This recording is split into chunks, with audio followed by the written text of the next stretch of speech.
पहला जो आर्टिकल है that is with respect to GS paper 2 governance. ये न्यूज पढ़ी किसी ने? वीबीजी रामजी बिल 2025 एक स्कीम है मनरेगा, नाम सुना है सबने? MG NREGA, Mahatma Gandhi national rural employment guarantee act. ठीक है, ये 2005 में ये एक्ट लाया गया था, 2005 में ये एक्ट लाया गया था और ये एक रिवॉल्यूशनरी एक्ट था because it brought in the idea of right to work. ठीक है, राइट टू वर्क किसके लिए? रूरल हाउसहोल्ड में, रूरल हाउसहोल्ड में जो अनस्किल्ड लेबर है, हर हाउसहोल्ड से मतलब एक व्यक्ति वो वर्क पकड़ सकता है और ये वर्क कौन प्रोवाइड करेगा? ये सरकार प्रोवाइड करेगी। ठीक है, तो मनरेगा के तहत 2005 में मनरेगा आता है, राइट टू वर्क भारत को देखने को मिला फर्स्ट टाइम 2005, मतलब ऑलमोस्ट 20 साल हो गए इसको, 20 साल पहले राइट टू वर्क इंडिया में आया। और मनरेगा करता क्या था? मनरेगा मतलब हर रूरल हाउसहोल्ड, हर रूरल हाउसहोल्ड जो काम करना चाहता है, उससे एक व्यक्ति काम करना चाहता है तो उसको एक स्टैट्यूटरी एम्प्लॉयमेंट मिलेगी। कितने दिन की मिलेगी? साल में 100 दिन की मिलेगी, 100 डेज की मिलेगी। ठीक है, और एक मिनिमम वेज तय किया गया था, उसके नीचे ये एम्प्लॉयमेंट नहीं आएगी। ठीक है, सो तो राइट टू एजुकेशन अर्ली 2000 में हमको देखने को मिलता है, आरटीआई हमको देखने को मिलता है, मनरेगा, ये वो 5 साल में कुछ मेजर अचीवमेंट्स थी इंडिया की, तो MNREGA was also one of the achievements. ठीक है, अभी क्या है, 20 साल निकल गए, 20 साल निकल गए थे और अब ये रियलाइज होने लगा कि ये जो एक्ट है पुराना हो चुका है। ठीक है, उस समय की जो स्थिति थी भारत की वो बहुत अलग थी, एक्सट्रीम पॉवर्टी बहुत ज्यादा थी। 20 साल में हमने एक्सट्रीम पॉवर्टी बहुत तेजी से क्या की है? कम कर दी है। ठीक है, अब जो ग्रामीण परिदृश्य है वो बहुत तेजी से चेंज कर रहा है। हाँ, और अभी क्या है, अभी जो रियलिटीज हैं वो चेंज हो चुकी हैं, तो जरूरत पड़ रही थी कि हम इसको ओवरहॉल करें, इसमें कुछ चेंजेस करें, कुछ ट्रांसफॉर्मेशन लेके आए। तो इस बार भारत सरकार ने क्या किया, सन 2025 में एक नया बिल आया है जो क्या करेगा, आने वाले समय में ये मनरेगा को रिप्लेस कर देगा। इसका नाम क्या है? वीवीजी RAMG बिल। फुल फॉर्म क्या है इसका? विकसित भारत। वीबी का मतलब हो गया विकसित भारत, फॉर रोजगार एंड आजीविका, फॉर रोजगार एंड आजीविका मिशन। तो वीबी RAM रोजगार और जी क्या हो गया? ग्रामीण। मतलब ये रूरल इंडिया के लिए ये स्कीम है, जैसे मनरेगा थी रूरल इंडिया के लिए, तो यहाँ पे भी हमको वही रूरल कंपोनेंट देखने को मिल रहा है। ठीक है क्या वीबीजी राम जी बिल? एक पोटेंशियल लॉ है, अभी एक बिल है जो जो आपका मनरेगा को रिप्लेस कर देगा, मनरेगा को आने वाले समय में रिप्लेस कर देगा। तो एक प्रकार का एक मॉडर्न स्वरूप, मॉडर्नाइज्ड फ्रेमवर्क प्रोवाइड करेगा, modernised framework for rural jobs and rural jobs and livelihood.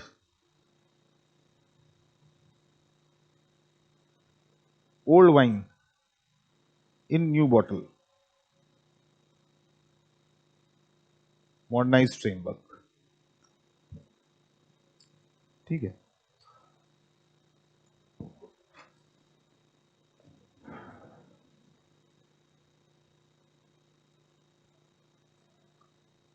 अब इसमें क्या क्या चेंजेस या क्या क्या ट्रांसफॉर्मेशन हमको देखने को मिल रहा है विजेवी मनरेगा, विजेवी मनरेगा।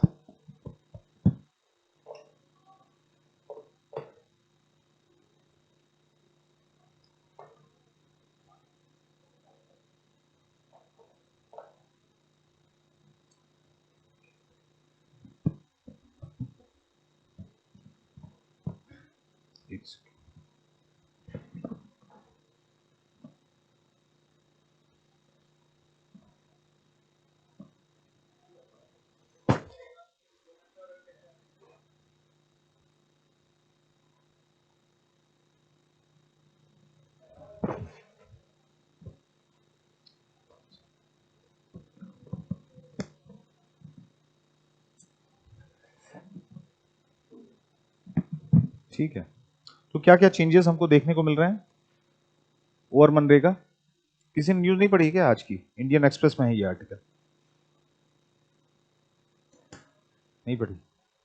ओके, तो देखिए ऊपर हमने क्या बात की थी? ऊपर हमने बात की थी 2005 में मनरेगा आया है, ठीक है, और ये 100 दिन की एम्प्लॉयमेंट देने की बात कर रहा है, ठीक है। पहला चेंज जो किया गया है वो क्या किया गया है? वो ये किया गया है कि अब 100 दिन से जो एम्प्लॉयमेंट थी बढ़ा के 125 दिन कर दी गई है।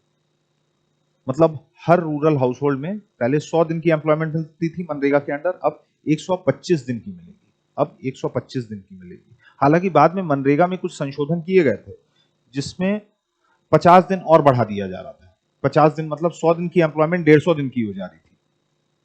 किन लोगों के लिए? जैसे ट्राइबल्स के लिए या उन क्षेत्रों के लिए जहां पर सूखा पड़ गया है, तो वहां पर अपने आप जो बेसिक एग्रीकल्चर है वो खराब हो जाएगा क्योंकि सूखा पड़ा है, बारिश हुई नहीं है। तो वहां पर 50 दिन का और एक फाइनेंशियल सपोर्ट देने की कोशिश की गई थी। लेकिन चूंकि मनरेगा का सॉफ्टवेयर जो था वो ऐसा बना था कि 100 दिन के ऊपर की एंट्री ले ही नहीं पाता था, तो लीगली तो 150 दिन तक अलाउड था कुछ बेल्ट्स में, लेकिन चूंकि टेक्निकल ग्लिच थी, सॉफ्टवेयर में 100 दिन के ऊपर की एंट्री नहीं होती थी, तो 100 दिन की ही एम्प्लॉयमेंट मिलती थी। अभी क्या किया गया है? वीबीजी रामजी जो बिल है, ठीक है, रामजी वाला जो बिल है, उसमें 100 दिन से बढ़ा के 125 दिन कर दिया गया है। 125 दिन मतलब जो स्टैट्यूटरी राइट होगा पहले 100 दिन का था वो बढ़ा के 125 डेज हो गया। तो 365 दिन में 25 दिन और बढ़ा दिए गए, उतने दिन काम और मिलेगा, मतलब पैसे और ज्यादा बनेंगे। एक ट्रांसफॉर्मेशन मेजर ये हुआ है। दूसरा ट्रांसफॉर्मेशन क्या हुआ है? पहले की जो स्कीम थी, मनरेगा जो स्कीम थी, that was largely centrally funded, that was largely centrally funded. मतलब जो टोटल वेज कॉस्ट आ रहा है, इसको कौन बियर करता था? इसको केंद्र सरकार बियर करती थी, सेंटर बियर करती थी। मान लीजिए यूपी से मनरेगा का जो बिल बना 8,000 करोड़ का बना, ठीक है, 8,000 या 6,000 करोड़ का बना, ठीक है। अब दो कंपोनेंट होंगे इसके, दो कंपोनेंट क्या? दो कंपोनेंट होंगे।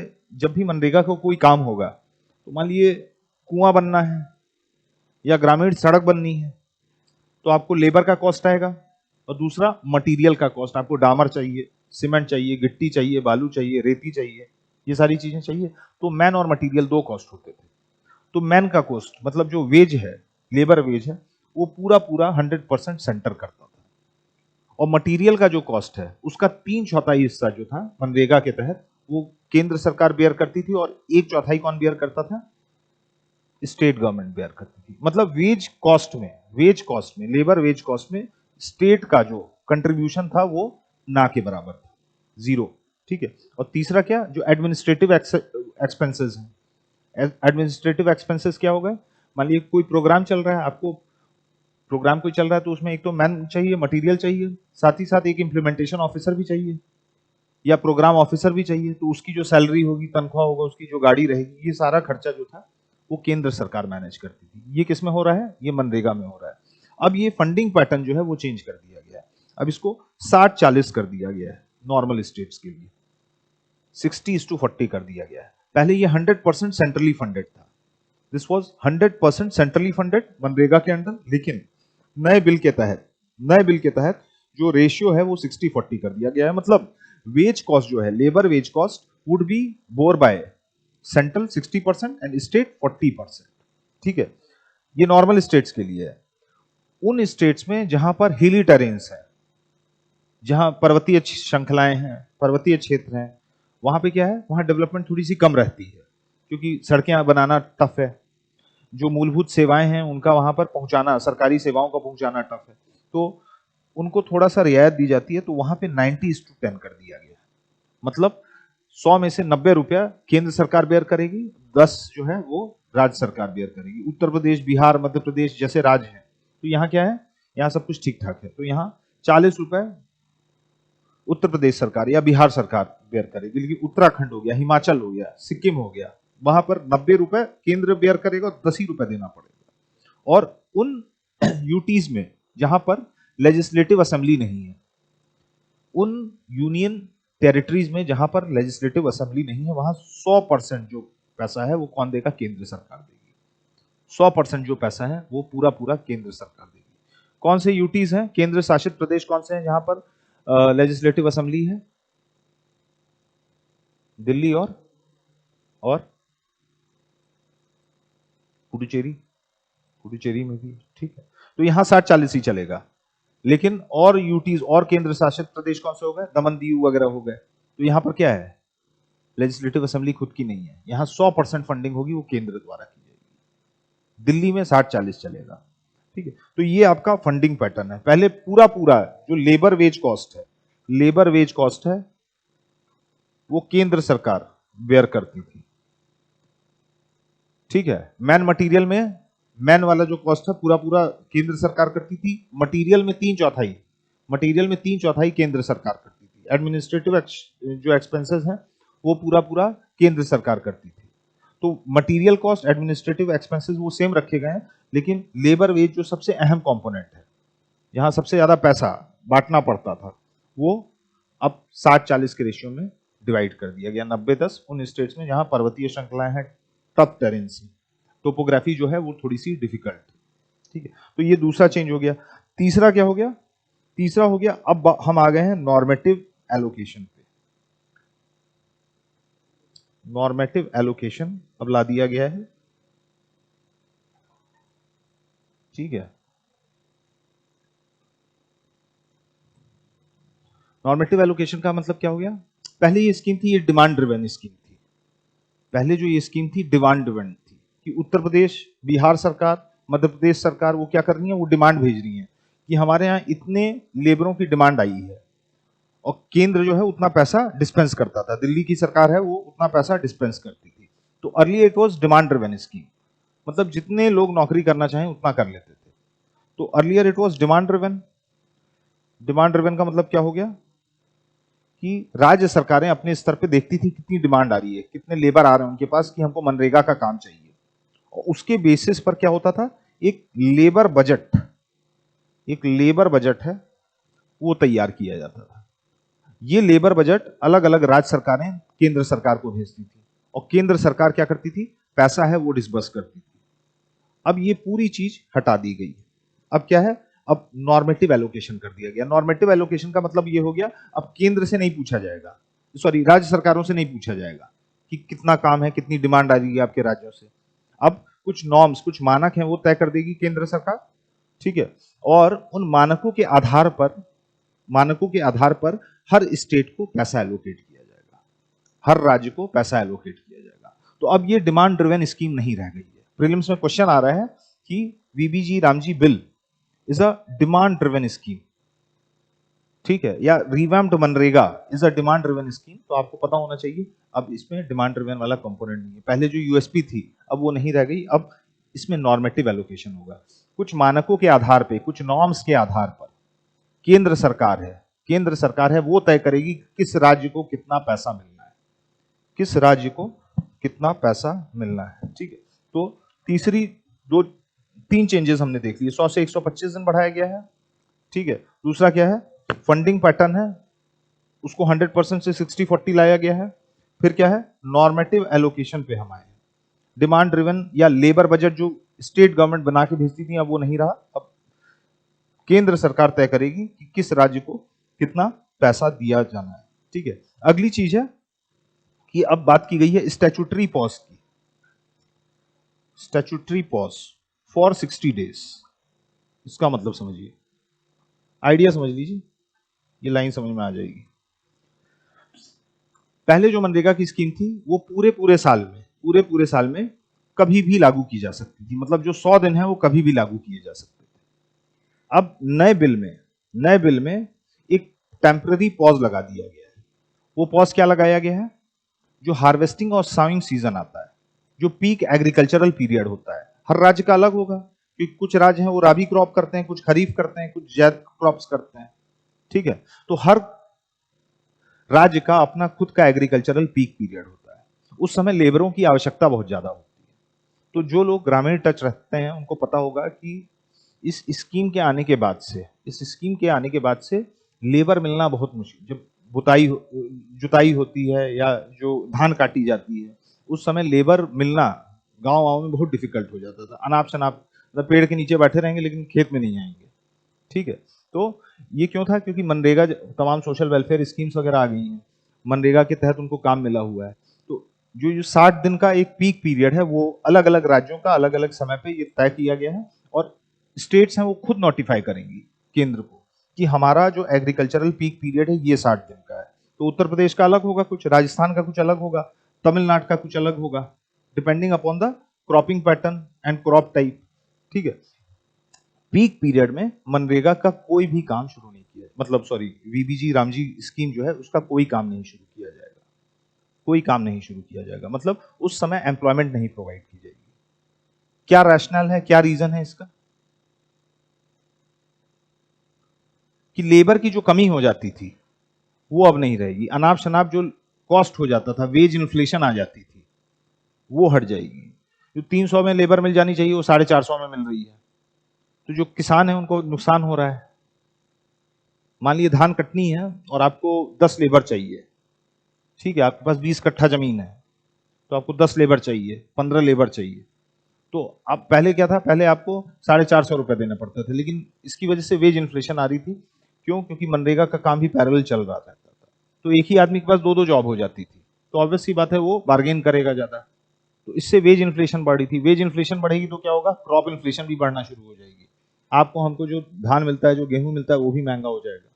तो पीक पीरियड जो एग्रीकल्चरल पीक पीरियड है उसमें एक स्टैट्यूटरी पॉज लगा दिया गया 60 दिन का। अलग अलग राज्यों का अलग अलग एग्रीकल्चरल पीक पीरियड है, ठीक है, तो अलग अलग राज्य जो है वो नोटिफाई करेंगे कि ये हमारा पीक पीरियड है, ठीक है, राजस्थान का कुछ अलग पीक पीरियड रहेगा। तो ये चौथी चीज है जो इस पर्टिकुलर बिल में फैक्टर इन की गई है।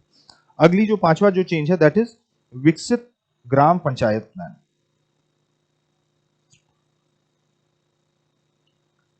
ग्राम panchayat plan,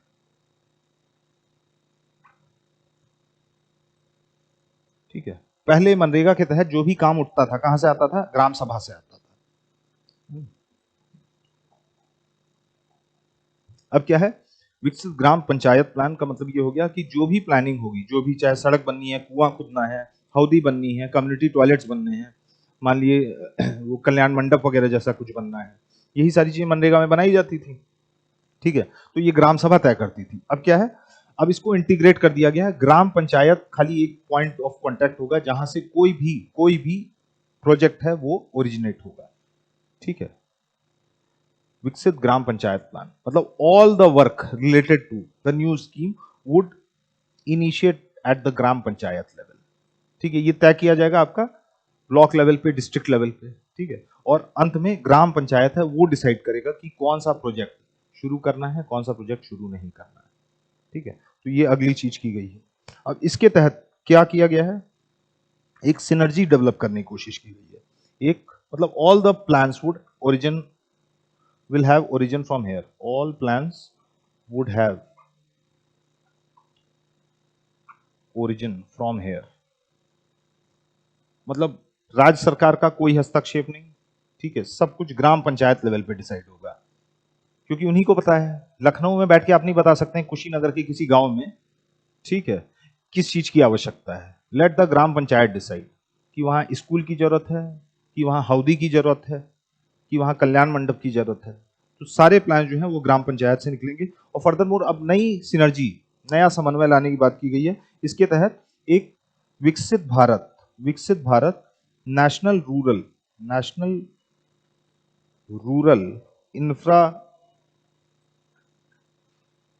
infrastructure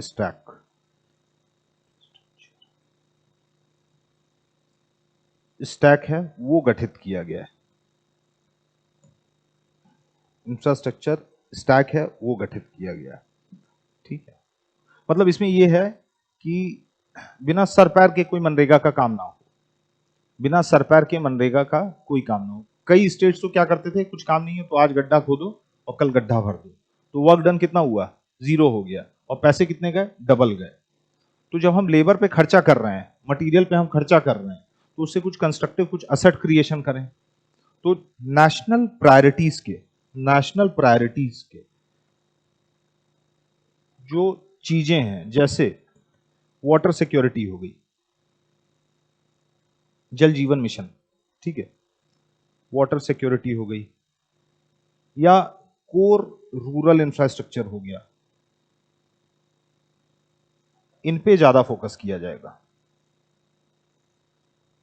water security क्या, हर घर में आपका पाइप्ड वाटर रहे, ठीक है, कुएं बने रहे, ट्यूबवेल्स रहे, ठीक है, इरिगेशन संबंधित वाटर सप्लाई जो है वो रहे, ठीक है। दूसरी चीज हो गई कोर रूरल इंफ्रास्ट्रक्चर। एक होता है अर्बन इंफ्रास्ट्रक्चर, रूरल इंफ्रास्ट्रक्चर क्या हो गया, जैसे प्राइमरी हेल्थ सेंटर बनना है, ठीक है, जैसे लखनऊ में आपको हर थोड़ी दूर पे कोई ना कोई हॉस्पिटल, नर्सिंग होम वगैरह मिल जाएगा, लेकिन ग्रामीण क्षेत्रों में ऐसा नहीं होता। आपको वहां क्या चाहिए, आंगनवाड़ी केंद्र चाहिए, आपको वहां प्राइमरी हेल्थ सेंटर चाहिए, ठीक है। तो बिना सर पैर के काम ना हो, एक नेशनल प्रायोरिटी की लिस्ट बनाई गई है जिसको कहा गया है विकसित Bharat national rural infrastructure stack. इसमें नेशनल प्रायोरिटी की चीजें लिस्ट की गई हैं, जैसे वाटर सिक्योरिटी हो गया, कोर रूरल इंफ्रास्ट्रक्चर हो गया, livelihood related infrastructure. Livelihood related infrastructure क्या हो गया, जलाशय बना दिया तो फिशिंग हो रही है वहां पे, काउशेड बना दिया, ठीक है, आपका बैम्बू का एक गैमट बना दिया, बांस का, बांस से संबंधित बहुत काम होते हैं जिससे नई आजीविका निकली, ग्रामीण स्तर पे नई आजीविका, मतलब नया एम्प्लॉयमेंट अपॉर्चुनिटीज इमर्ज हो, लाइवलीहुड हो गया। फिर extreme weather mitigation, extreme weather mitigation, जो क्लाइमेट चेंज हो रहा है, ठीक है, उसकी वजह से हमको क्या देखने को मिल रहा है, उसकी वजह से हमको वैगरीज ज्यादा देखने को मिल रही है, ठीक है। जहां पर बाढ़ आती थी वहां सूखा पड़ रहा है, जहां सूखा पड़ता था वहां बाढ़ आ रही है। तो जैसे सूखे वाले क्षेत्र हैं, ठीक है, तो वहां पर क्या किया जाए, वहां पर ट्यूबवेल टैंक्स बनाए जाएं कि जब सूखा पड़े तो वहां पर ठीक ठाक पानी हो, ठीक है। उन क्षेत्रों में जहां पर वाटर को ठीक से हार्वेस्ट नहीं किया जा सकता था, वहां पे हाउदी बने, हाउदी में पानी एक जगह कलेक्ट हो जाए, और जब लीन सीजन आए तो उस हाउदी से, तो ये सब काम कहाँ कैसे होगा, मनरेगा, जो नया वाला स्वरूप है मनरेगा का, उसके तहत किया जाएगा। ये सारी चीजें नेशनल प्रायोरिटीज में लिस्ट की गई हैं, और इसी को हम क्या कह रहे हैं, विकसित Bharat national rural infrastructure stack. साथ ही साथ और सिनर्जी लाने के लिए इसको बात की गई है पीएम गति शक्ति से लिंक करने की। पीएम गति शक्ति जो प्लान है,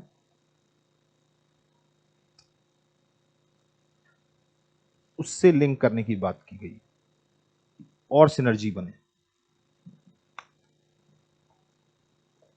पीएम गति शक्ति प्लान क्या है, 2021 में सरकार इसको शुरू करती है। इसका ऑब्जेक्टिव है कि तमाम जो इंफ्रास्ट्रक्चर प्रोजेक्ट्स हैं जो इंडिया के इकोनॉमिक ग्रोथ को पुश दे सकते हैं, उनमें एक कोऑर्डिनेशन, उनमें एक समन्वय बनाया जा सके। उनमें एक समन्वय मतलब अभी तक क्या था, अभी तक ये था कि मिनिस्ट्री ऑफ पोर्ट्स अपना अलग काम कर रही है, मिनिस्ट्री ऑफ रेलवेज अलग काम कर रही है, मिनिस्ट्री ऑफ रोड ट्रांसपोर्ट है वो अपना अलग काम कर रही है, ठीक है। गति शक्ति में क्या किया गया है, 2021 में जो प्लान आया है, इसमें जितने भी तमाम लाइन मिनिस्ट्रीज हैं, डिपार्टमेंट्स हैं, उनको सिनर्जाइज कर दिया गया है, जिससे इंफ्रास्ट्रक्चर एक कोऑर्डिनेशन में काम करे और उसमें एक सिनर्जी है। जैसे मान लीजिए रूरल इंडिया, ये पेनिनसुलर इंडिया है, यहाँ पे हमने कोई पोर्ट डेवलप कर दिया, बहुत अच्छा वर्ल्ड क्लास पोर्ट डेवलप कर दिया, यहाँ शिप्स आके रुक रही हैं, लोडिंग ऑफलोडिंग हो रही है, इंपोर्ट एक्सपोर्ट हो रहा है, लेकिन यहाँ से रोड कनेक्टिविटी बहुत खराब है। क्यों खराब है, क्योंकि मिनिस्ट्री ऑफ पोर्ट और मिनिस्ट्री ऑफ रेलवेज या ministry of port, ministry of road transport का आपस में कोई समन्वय ही नहीं है। जब पोर्ट बन रहा है तो इसको लखनऊ से, पटना से कनेक्ट करने के लिए क्या होना चाहिए, या और डिस्ट्रिक्ट से कनेक्ट करने के लिए रोड्स होनी चाहिए कि नहीं, या रेलवे प्रोजेक्ट्स होने चाहिए कि नहीं, ठीक है। तो ये जो क्रिटिकल गैप बच रहा था, इसी को फिल करने के लिए पीएम गति शक्ति प्लान जो है वो इंस्टीट्यूशनलाइज किया गया। ये कर क्या रहा है, उन सारे इंफ्रास्ट्रक्चर प्रोजेक्ट जिनको नेशनल ग्रोथ के लिहाज से जो इंपॉर्टेंट है, उनको आपस में सिनर्जाइज कर रहा है, उसमें आपस में समन्वय लाने की कोशिश कर रहा है। सो दिस वाज पीएम गति शक्ति प्लान। तो बात की गई है कि जो वीबीजी रामजी इस बिल है, ठीक है, इसको हम आगे चल के, मतलब मनरेगा का जो नया स्वरूप है, इसको हम पीएम गति शक्ति से भी कोऑर्डिनेट करेंगे, ठीक है। इसका इससे भी लिंकेज रहेगा, जिससे जिससे सरकार का पैसा है वो कम वेस्ट हो, ठीक है, और अलग अलग स्कीम्स में अलग अलग स्कीम्स में आपस में सिनर्जी है, सिनर्जी समझ गए, 1 और 1 11, ठीक है। तो this was about VBG Ramji bill 20 soon, मतलब अब ये एक्ट हो जाएगा ऑलमोस्ट, आप अगले साल के स्टार्टिंग में देखेंगे कि ये पास हो जाएगा, विंटर सेशन ही में पास होना चाहिए, हो जाना चाहिए। And this would replace what, this would replace MG NREGA, ठीक है। अब ये ओवरहॉल क्यों जरूरी था, why the overhaul was needed?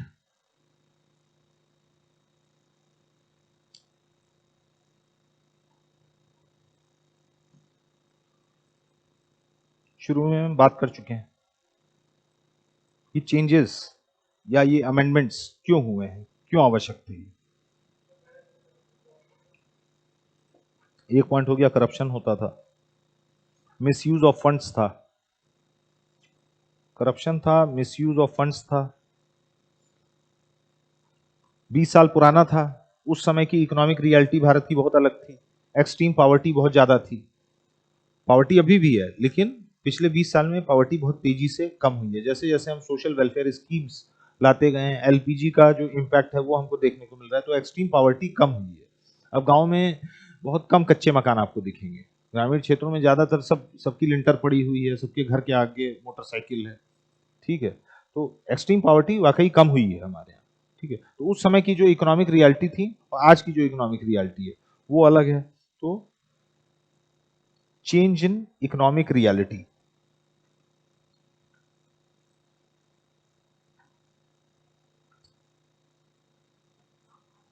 पुराना कानून 2005 का था, 2025 चल रहा है, 20 साल हो गए थे तो हमको आवश्यकता थी।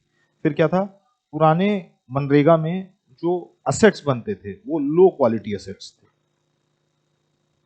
क्योंकि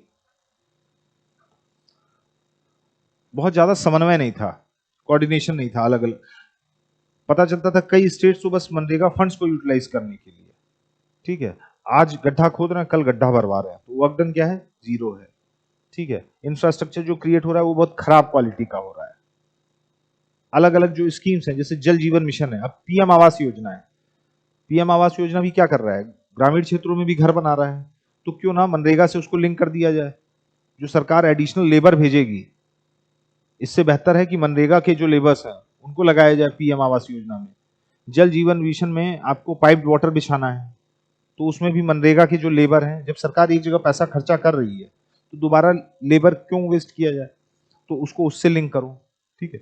तो लो क्वालिटी असेट्स क्रिएट कर रहे हो रहे थे। अब क्या है, अब इसको एक तो जो स्टैक है हमने वो देखा, स्टैक है नेशनल प्रायोरिटीज के जो इंफ्रास्ट्रक्चर प्रोजेक्ट्स हैं उससे लिंक किया गया और पीएम गति शक्ति से भी लिंक कर दिया गया है। तो अब वेस्टफुलनेस जो पहले देखने को मिलती थी, अब वो वेस्टफुलनेस अब नहीं देखने को मिलेगी। तो लो क्वालिटी असेट्स थे। एक चीज और देखी गई थी कि भले 100 दिन का काम गारंटीड था, 100 दिन का काम गारंटीड था, लेकिन 100 दिन का जो यूटिलाइजेशन था वो नहीं हो रहा था।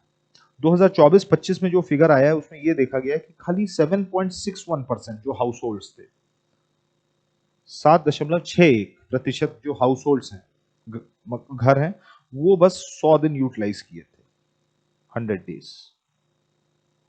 तो इससे हमको क्या पता चल रहा था, हमको ये पता चल रहा था कि ये जो स्कीम है वो अंडर यूटिलाइज्ड, वो अंडर यूटिलाइज्ड है।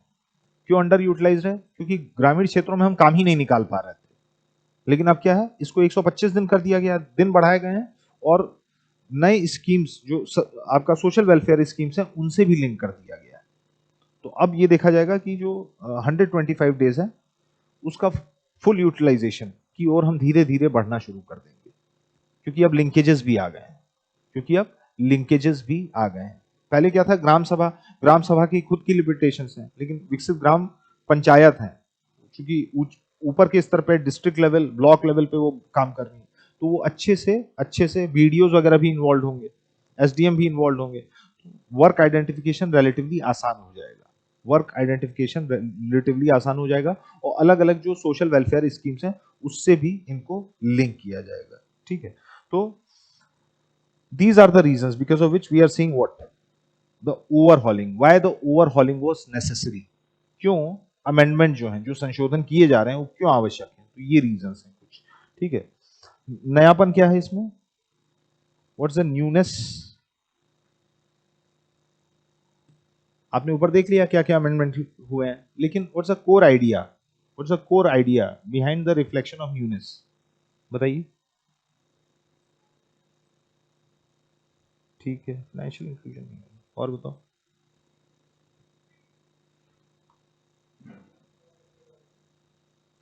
अब देखो 2005 का समय कुछ और था, आज का समय कुछ और है। अब आर्टिफिशियल इंटेलिजेंस आ चुका है, जीपीएस आ चुका है, ग्लोबल पोजिशनिंग सिस्टम, इसको भी हार्नेस कर रहा है। वीबीजी रामजी है, अनलाइक मनरेगा आर्टिफिशियल इंटेलिजेंस को भी हार्नेस कर रहा है।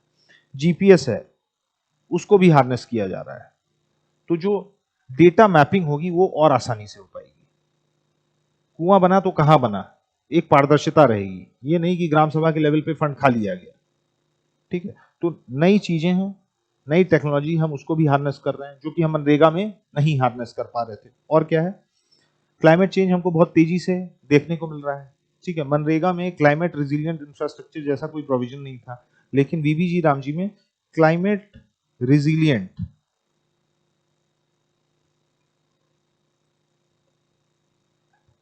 इंफ्रास्ट्रक्चर जो है वो भी क्रिएट किया जाएगा, वो भी क्रिएट किया जाएगा।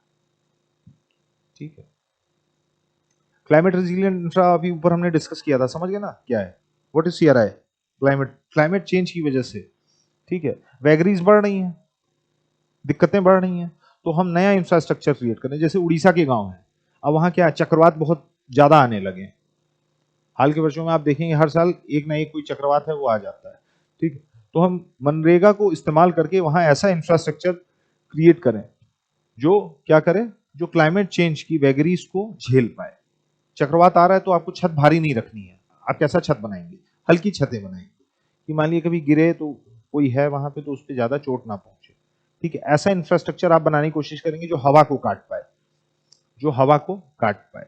ठीक है, मान लिए कुछ कोसी नदी के किनारे कुछ गांव बने हुए हैं।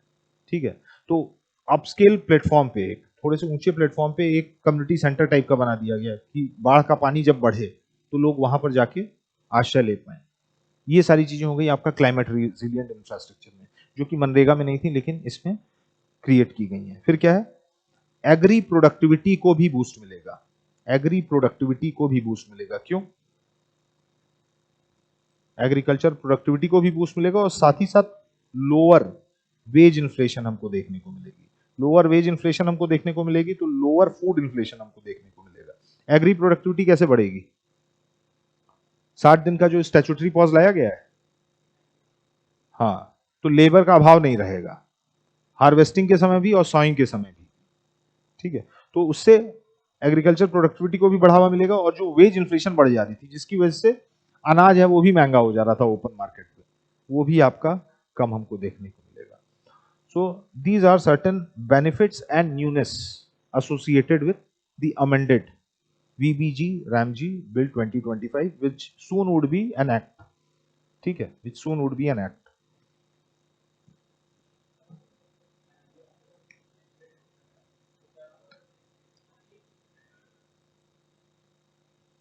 एक्सीडेंट मतलब कैसा एक्सीडेंट,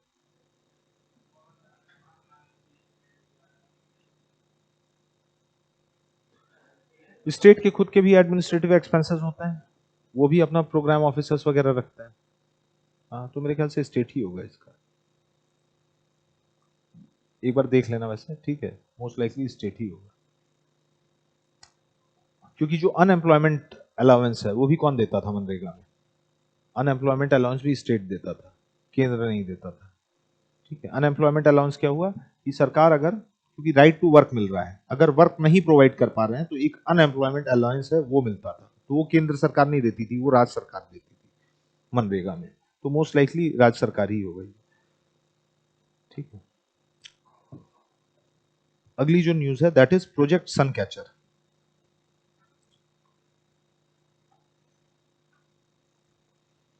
हिंदू में भी है, इंडियन एक्सप्रेस में भी है। ठीक, GS paper 3 science and take.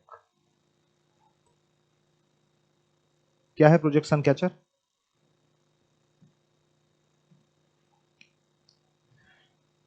ये गूगल का एक इनिशिएटिव है, गूगल्स इनिशिएटिव।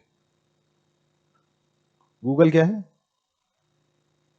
अल्फाबेट कंपनी जो है, ठीक है, जो एंड्रॉयड ओन करती है, जीमेल और ओन करती है, ठीक है।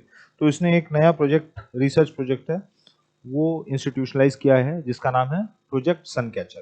प्रोजेक्ट सन कैचर के तहत क्या किया जाएगा? प्रोजेक्ट सन कैचर के तहत सोलर डेटा सेंटर्स हैं वो डेप्लॉय किए जाएंगे। सोलर डेटा सेंटर्स हैं, सोलर पावर्ड या सोलर डेटा सेंटर्स हैं वो डेप्लॉय किए जाएंगे। कहां? स्पेस में। अभी हमको डेटा सेंटर्स कहां देखने को मिलते हैं? Terrestrial data centres. टेरेस्ट्रियल मतलब जमीन पे हमको देखने को मिलता है, अर्थ पे देखने को मिलता है, अर्थ पे देखने को मिलता है। अब क्या है, 2027 से प्रोजेक्ट सन कैचर के माध्यम से गूगल क्या करेगा? स्पेस में डेटा सेंटर्स रखेगा। और ये डेटा सेंटर्स हैं कैसे पावर्ड होंगे? सन की एनर्जी से, सोलर एनर्जी से ये पावर्ड रहेंगे, ठीक है। तो आइडिया इज 2027 तक deployment of solar powered data centres in space, data centres in space, ठीक है। शुरुआत में क्या किया जाएगा? शुरुआत में इसको सैटेलाइट्स पे बस रैकअप कर दिया जाएगा, सैटेलाइट्स पे बस रैकअप कर दिया जाएगा, और बाद में धीरे धीरे, मतलब जैसे जैसे सक्सेस मिलती जाएगी, इसको स्केल अप किया जाएगा। तो initially it would be raked up on satellite, कोई सैटेलाइट जा रही होगी उस पर रैकअप कर दिया जाएगा, ठीक है। और बाद में इसका वॉल्यूम है वो बढ़ाया जाएगा, इसको स्केल अप किया जाएगा, इसको स्केल अप किया जाएगा। And this would give rise to extra terrestrial data centres. अभी तक हमको क्या देखने को मिलते थे? टेरेस्ट्रियल डेटा सेंटर्स जो अर्थ पे होते थे, लेकिन अब क्या है? अब we would be seeing data centres on the space, ठीक है। गूगल जो डेटा सेंटर्स भेजेगा इसमें टीपीयूज भी रहेंगे, टीपीयूज भी रहेंगे। टीपीयूज क्या होते हैं? Tensor processing units, tensor processing units. Data centre में जो डेटा पहुंचता है वो क्या पहुंचता है? रॉ डेटा पहुंचता है, रॉ डेटा आप तब तक इस्तेमाल नहीं कर सकते हैं जब तक आप उसको एनालाइज नहीं कर लें। इसी को हम क्या कहते हैं? डेटा एनालिटिक्स कहते हैं। डेटा एनालिसिस सुना ना आपने, कि आपके पास रॉ डेटा पहुंचा और फिर रॉ डेटा को आप क्या करते हैं? फ्रेगमेंट करते हैं, तोड़ते हैं, और अपने काम की चीज उस डेटा से निकालते हैं। इसका मतलब क्या हो गया? जैसे मान लिए एक कोई एयरलाइंस है, उसको लखनऊ और गोरखपुर के बीच में कोई फ्लाइट नहीं थी, लेकिन उसको फ्लाइट शुरू करनी है। डीजीसी ये बोल रहा है कि आप देखिए क्या वायबिलिटी है, तो तुरंत शुरू कर देगी क्या? तुरंत नहीं शुरू करेगी, क्योंकि वो प्राइवेट प्लेयर है। वो पहले देखेगी इससे हम पैसा निकाल पाएंगे कि नहीं निकाल पाएंगे, ठीक है। तो पैसा निकाल पाएंगे कि नहीं निकाल पाएंगे ये कैसे होगा? वो डेटा एनालाइज करेगी, डेटा छानेगी, तो वो देखेगी गोरखपुर लखनऊ के बीच में, ठीक है, लोग कैसे आवाजाही करते हैं, कितने लोग हैं जो AC 1 से चलते हैं, कितने लोग हैं जो बड़ी गाड़ियों में ज्यादा डीजल चला के आते हैं। यही पोटेंशियल क्लाइंट होंगे। जो 65 रुपए का टिकट खरीद के आ रहा है वो तो एयरलाइंस में चढ़ेगा नहीं, ठीक है। तो सबसे पहले वो डेटा एनालाइज करेंगे। तो ये डेटा कैसे आएगा? उसके पास डेटा होना चाहिए ना, AC 1 में चलने वाले कितने लोग हैं। तो ये डेटा कहां से आएगा? मिनिस्ट्री ऑफ रेलवे से आएगा। दूसरा क्या है? बड़ी गाड़ियों में कौन लोग चल रहे हैं, तो ये ministry of road transport. Toll पे आप पर्ची कटवा रहे हैं, कैमरे लगे हुए हैं, तो मिनिस्ट्री ऑफ रोड ट्रांसपोर्ट का। तो ये होता है डेटा को छानना। रॉ डेटा क्या है? वो मतलब किसी काम का नहीं होता है, उसको आपको एनालाइज, उसको प्रोसेस करना रहता है, आपको एनालाइज करना पड़ता है, तब उससे आप काम की चीज निकालते हैं। जैसे आईफोन 17 आया, तो एप्पल किसको भेजेगी? टारगेटिंग जब करेगी एडवर्टीजमेंट की, तो किनको करेगी? जो ऑलरेडी आईफोन 16 या 15 या 14 रखे हुए हैं, वो ओप्पो वालों को उतना नहीं टारगेट करेगी, ठीक है। क्योंकि पोटेंशियल कस्टमर कौन है? जो ऑलरेडी आईफोन 15 या 16 रखे हुए हैं और अपग्रेड करेंगे, क्योंकि उनके पास पेइंग कैपेसिटी है, ऑलरेडी यूज कर रहे हैं, उनकी iOS की आदत लगी हुई है, एंड्रॉयड की आदत नहीं लगी हुई है, ठीक है। तो अब ये जो डेटा जाएगा वहां पे, उसको एनालाइज करने, प्रोसेस करने के लिए जो मशीन लर्निंग की से संबंधित चीजें होती हैं, उसके लिए टीपीयूज हैं, वो भी इंस्टीट्यूशनलाइज किए जाएंगे इन डेटा सेंटर्स पे, ठीक है।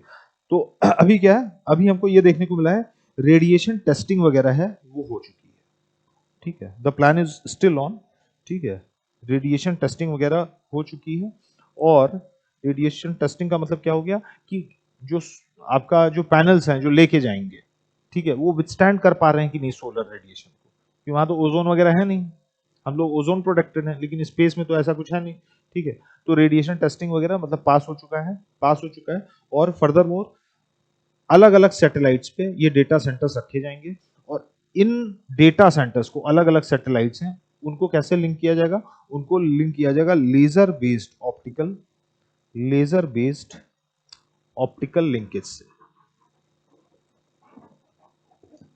लिंकेज से, मतलब 2-3 सैटेलाइट्स हैं, ठीक है, 50 किलोमीटर 100 किलोमीटर की दूरी पे, सब पे अलग अलग डेटा सेंटर्स हैं। अब ये डेटा सेंटर्स आपस में कैसे लिंक हो रहे हैं, ठीक है, कैसे लिंक होंगे? तो इनको लेजर बेस्ड ऑप्टिकल लिंकेज के माध्यम से जोड़ा गया है, ठीक है, कि रियल टाइम में एक डेटा सेंटर, मतलब एक सैटेलाइट का डेटा सेंटर से दूसरे सैटेलाइट के डेटा सेंटर पे जो डेटा है उसकी आवाजाही हो सके, ठीक है। So this was about project suncatcher, ठीक है। गूगल का प्रोजेक्ट है, शुरू हो चुका है 2027 में ये आपका इंस्टीट्यूशनलाइज हो जाएगा, मतलब 2 सैटेलाइट्स भेजा जाएगा। इसमें पार्टनर किसके साथ कर रहा है? पार्टनर कर रहा है ये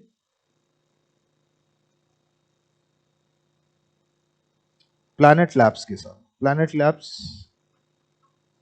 एक सैटेलाइट बेस्ड कंपनी है, ठीक है। तो गूगल ने कोलैबोरेट किया है प्लैनेट लैब्स के साथ।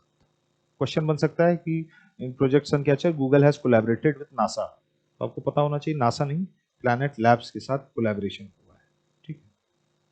अब why the need was felt, why the need for extra terrestrial data centre was felt.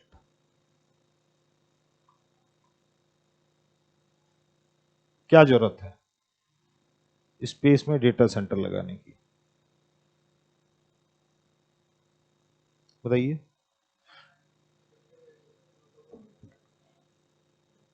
तो जमीन पे भी लगा सकते हैं, लगा ही रहे हैं। अभी देखिए डेटा सेंटर्स बहुत तेजी से मशरूम, डेटा सेंटर्स ऐसा नहीं है पहले नहीं थे, लेकिन पहले आवश्यकता कम थी। पहले हम लोग क्या करते थे, कम डेटा जनरेट करते थे।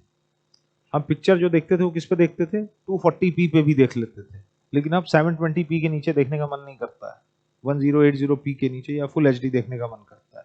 तो आप ज्यादा डेटा कंज्यूम कर रहे हैं। पहले आप फोटोज खींचते थे 5 मेगापिक्सल की मोबाइल से, अब क्या है 50 मेगापिक्सल 100 मेगापिक्सल की मोबाइल। तो पहले जो फोटोज हैं वो 100 केबी 200 केबी की होती थी, वो कितने की हो गई हैं, वो 15 एमबी की हो गई हैं, 12 एमबी की एक फोटोग्राफ हो गई है। और ये सारा डेटा पहले आप किस पे करते थे, अपने मोबाइल पे सेव करते थे। पहले आपका डेटा जो है, जब पुराना नोकिया वगैरह का फोन होता था तो आप अपने मोबाइल पे सेव कर लेते थे। अब आपका जितना भी डेटा है सब कहाँ होता है, डेटा सेंटर पे सेव रहता है। आपको लग रहा है आपके मोबाइल पे सेव है, लेकिन everything is on data centre, cloud पे है, सब कुछ क्लाउड पे है। आप नया फोन खरीदते हैं, बस अपना जीमेल डालते हैं, क्या होता है पुराना जितना डेटा है, व्हाट्सएप मैसेज का बैकअप है, गूगल फोटोज हैं, सब कुछ आपके नए फोन पे आ जाती है। यानी किसी एक जगह पर ये आपका जितना पर्सनल डेटा है वो सेव है। तो टेक्नोलॉजिकल चेंजेस हो रहे हैं, आर्टिफिशियल इंटेलिजेंस आ चुका है, मशीन लर्निंग आ चुकी है, इंटरनेट ऑफ थिंग्स आ चुका है। अब इससे क्या हुआ है, जो डेटा की जो रिक्वायरमेंट है, या डेटा स्टोरेज की जो रिक्वायरमेंट है और तेजी से बढ़ती जा रही है। तो हमको नए डेटा सेंटर्स बनाने पड़ रहे हैं। पहले फेसबुक इंस्टाग्राम ये सब नहीं हुआ करता था आज से 20-25 साल पहले, लेकिन अब क्या है, नए आपके सोशल मीडिया प्लेटफॉर्म्स आ चुके हैं, वो भी बहुत ज्यादा डेटा है वो स्टोर करते हैं, ठीक है। आपका गूगल अकाउंट है, उसमें आपका बहुत सारा डेटा है और ये नंबर बढ़ते जा रहे हैं, ये नंबर बढ़ते जा रहा है।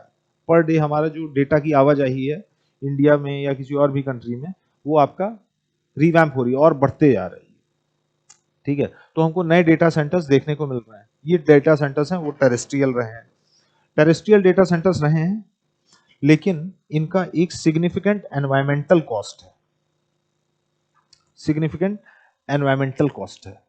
डेटा सेंटर जो है बहुत ज्यादा गर्मी गर्मी प्रोड्यूस करते हैं, प्लस इनको बहुत ज्यादा पानी चाहिए होता है, वाटर कंजम्पशन बहुत हाई होता है।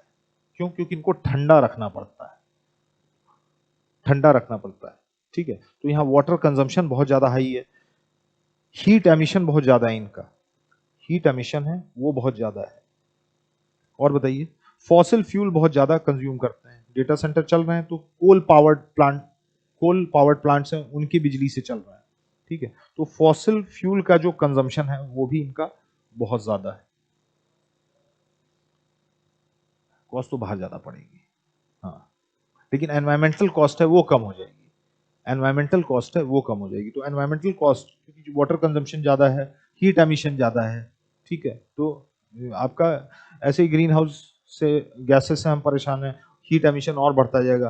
फॉसिल फ्यूल का कंजम्पशन है वो बहुत ज्यादा है। इंडिया में कुछ भी पावर प्लांट लग रहे हैं तो हमारे यहाँ जो बिजली मेजरली प्रोड्यूस होती है किससे होती है? कोयले से ही होती है। मतलब हम बहुत तेजी से रिन्यूएबल पे आ गए हैं, लेकिन अभी भी जो बल्क पावर है हमारी कोयले से प्रोड्यूस हो रही है। तो हमारे जो डेटा सेंटर्स यहाँ इंस्टीट्यूशनलाइज किए जा रहे हैं वो भी किससे चल रहे हैं? कोयले से चल रहे हैं। तो ये सारी कुछ समस्याएं थी, ये सारी कुछ समस्याएं थी। इसी से निजात पाने के लिए हम क्या लेके आए हैं, मतलब गूगल जो है प्रोजेक्ट सन कैचर है वो शुरू किया। इसके क्या एडवांटेजेस हैं? What are the advantages? एक तो ये सोलर पावर्ड रहेगा, this would be solar powered, sun की एनर्जी से चलेगा, कोयला जलाने की जरूरत नहीं, इलेक्ट्रिसिटी ग्रिड्स है उसको ले डाउन करने की जरूरत नहीं, ठीक है। दूसरी चीज क्या है?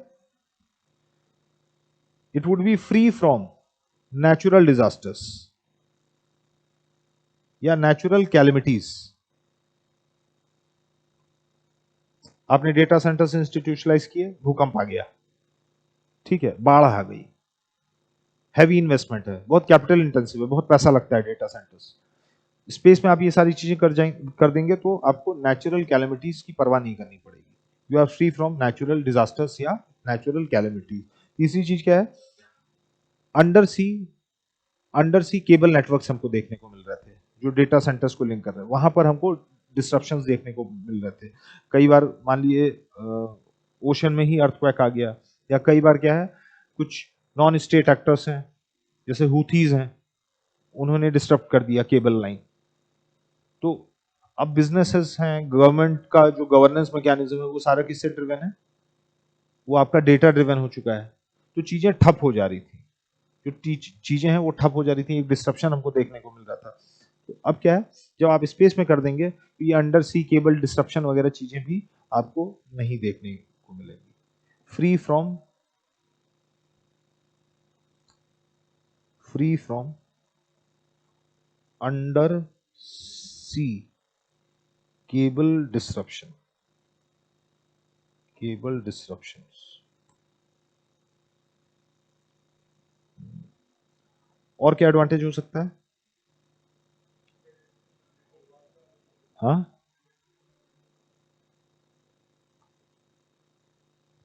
रिड्यूस्ड एनवायरमेंटल कॉस्ट, ये अच्छा पॉइंट है। बाहर ऑलरेडी ठंडा है, आप जैसे जैसे ऊपर बढ़ते जाते हैं माइनस में होते हैं तो ऑलरेडी ठंडा है, ठीक है, तो आपको कूल करने के लिए पानी की आवश्यकता नहीं है बाहर। रिड्यूस्ड एनवायरमेंटल कॉस्ट, आप कोयला भी नहीं जला रहे हैं, सब कुछ सोलर पावर्ड है, रेन्यूएबल एनर्जी से चल रहा है। फिर क्या है, आप फ्री हो जा रहे हैं, free from data localisation law. Data localisation laws क्या होगा? What are data localisation laws? हर कंट्री के अपने कानून होते हैं, ठीक है, तो हर कंट्री का अपना खुद का डेटा लॉस है, ठीक है। अब यहाँ पे हम क्या कर रहे हैं, फेसबुक कंज्यूम करते हैं इंडिया में। फेसबुक कहाँ की है? अमेरिका की कंपनी है, ठीक है। मेटा मेटा अमेरिकन कंपनी है। तो अब मेटा पे प्रेशर पड़ने लगा कि आप अपना डेटा लोकलाइज करिए, मतलब इंडिया का डेटा आप इंडिया में रखिए, ठीक है। इंडिया में अगर डेटा सेंटर रहेंगे तो कानून कहाँ का चलेगा? इंडिया का कानून चलेगा, क्योंकि यहाँ पर हमारी सॉवरेनिटी रन करती है। तो जो मल्टीनेशनल्स हैं, ट्रांसनेशनल कंपनीज हैं, वो परेशान थी डेटा लोकलाइजेशन।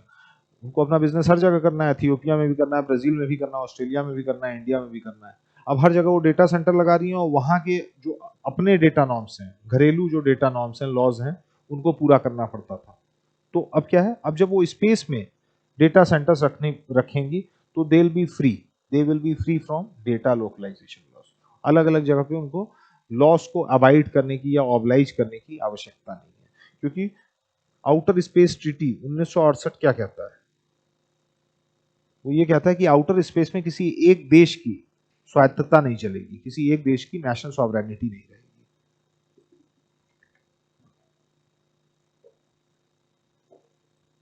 तो गूगल है या मेटा है, ये अपने डेटा सेंटर्स धीरे अगले 10 साल में आप देखेंगे कि जितनी मल्टीनेशनल्स हैं बड़ी, who are into social media business or data driven business, वो धीरे धीरे अपने डेटा सेंटर्स हैं वो आउटर स्पेस में पोजीशन करना शुरू कर देंगी। क्यों? सबसे बड़ा रीजन ये है क्योंकि वहां पर वो अपने डेटा सेंटर्स रख रही हैं, तो they would be free from domestic data localisation laws. ठीक, so these are certain advantages जो जिसकी वजह से हमको क्या देखने को मिल रहा है, जिसकी वजह से हमको ये देखने को मिल रहा है कि आने वाले समय में why different companies are flirting with the idea of positioning their data centres in space. ठीक है, लेकिन इससे एसोसिएटेड कुछ चैलेंजेस भी हैं, देयर चैलेंजेस और इश्यूज एसोसिएटेड एज वेल। क्या है वो चैलेंजेस? ये तो लिख लेंगे आप लोग, 4-5 पॉइंट्स बोल दीजिए। सचिन बताओ क्या चैलेंजेस हैं? हाँ, एक तो ये हो गया, स्पेस डेब्री बढ़ेगी। डेब्री समझते हैं क्या होता है? मलबा। पुराना मकान तोड़ा ज्यादा मलबा निकलता है ना, तो स्पेस डेब्री ऑलरेडी बढ़ रही है। पुरानी जंग सैटेलाइट्स हैं वो वापस लाई नहीं जाती हैं, हालांकि प्रोग्राम्स हैं, कुछ स्पेस प्रोग्राम्स हैं, लेकिन इतना ज्यादा सैटेलाइट्स पर डे आप लॉन्च कर रहे हैं अलग अलग कंट्री, तो स्पेस में डेब्री ज्यादा हो रही है, तो स्पेस डेब्री बढ़ेगी। और बताइए, कॉस्ट, हाई मेंटेनेंस कॉस्ट, ये बहुत अच्छा पॉइंट है। स्पेस में कोई चीज सेटअप करना और अर्थ पे कोई चीज सेटअप करना, कई गुने पैसे का अंतर हो जाएगा। ठीक है, हाई मेंटेनेंस कॉस्ट। मान लिया कुछ खराब हो गया तो आपको इंजीनियर भेजने हैं। ठीक है, तो high repair cost as well, repair cost है, वो भी एक इश्यू है। और बताइए, डेटा ट्रांसमिशन भी एक समस्या है।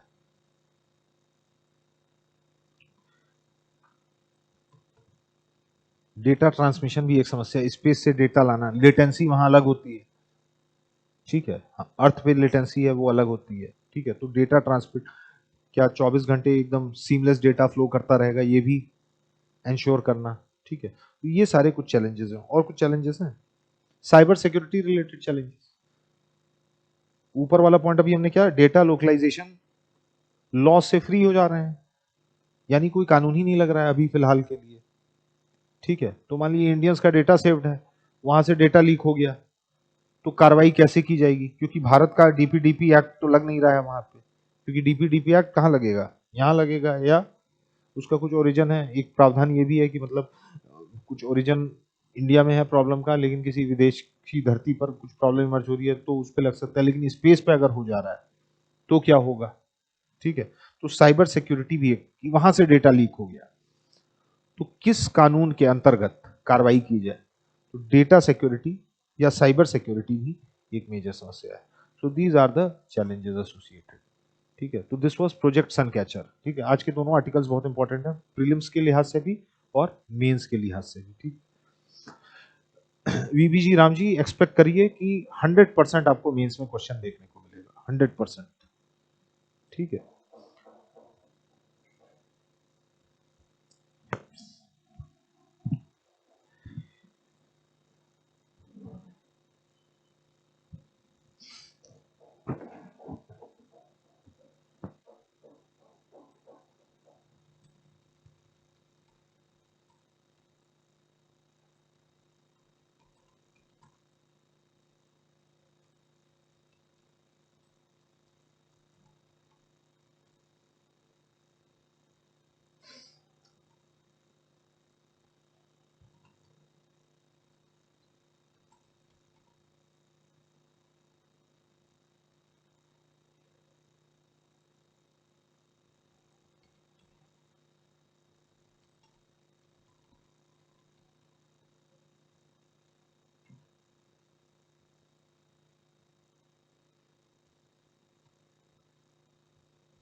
मनरेगा संशोधन की आवश्यकता क्यों महसूस हुई?